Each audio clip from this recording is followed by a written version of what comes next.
আসসালামু আলাইকুম। আমি গত 2 দিন আগে একটা ভিডিও দিছিলাম ট্যুরিস্ট ভিসা নিয়ে। তো অনেক সাড়া পেয়েছি। সবাই অনেকেই দেখছেন। মোটামুটি 1200-র মতো ভিউ হয়েছে। 1200 লোক এরকম দেখছেন এটা। তো অনেকে মেসেঞ্জারে নক করছেন, তাদের আমি উত্তর দিছি। তারপরও আমি চিন্তা করছি এখন একটা পর্ব করব, কয়েকটা পর্ব করব আর কি। আজকে প্রথম পর্ব ট্যুরিস্ট ভিসা নিয়ে আপনার শুরু। ট্যুরিস্ট ভিসা নিয়ে যাত্রা শুরু। প্রথম আপনি একটি পাসপোর্ট করবেন।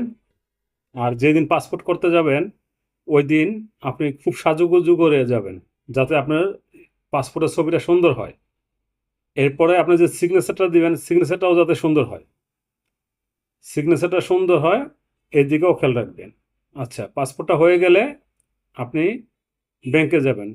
পাসপোর্টে যেভাবে নাম দিচ্ছেন ঠিক হুবহুব সেই নাম, সেইভাবে নাম দিয়ে একটা ব্যাংক অ্যাকাউন্ট করবেন, সেভিংস অ্যাকাউন্ট আর কি। কোনো সরকারি ব্যাংকে করা যাবে না, আপনি প্রাইভেট ব্যাংকগুলোতে করবেন।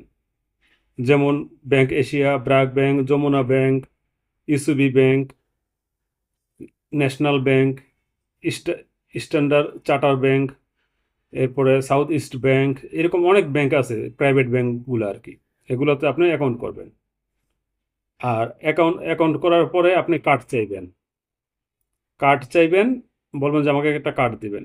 এরপরে কার্ড লওয়ার পরে আপনি পরে আপনার অ্যাকাউন্ট থেকে আপনি একটা অ্যাপস খুলবেন। অ্যাপস খুলে আপনি লেনদেন শুরু করবেন।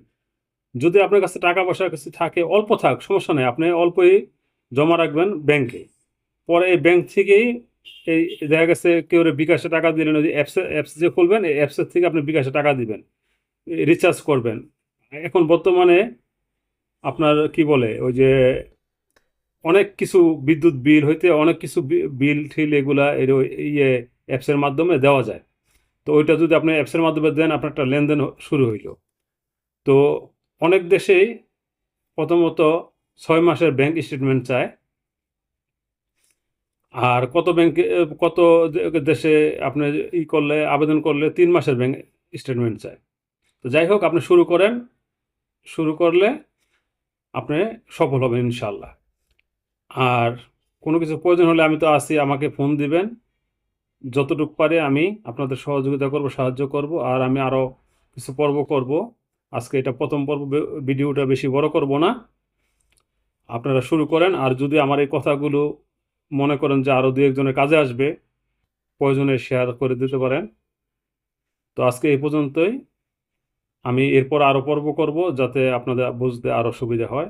এগুলো আস্তে আস্তে ধাপে ধাপে আমি বলবো। আসসালামু আলাইকুম।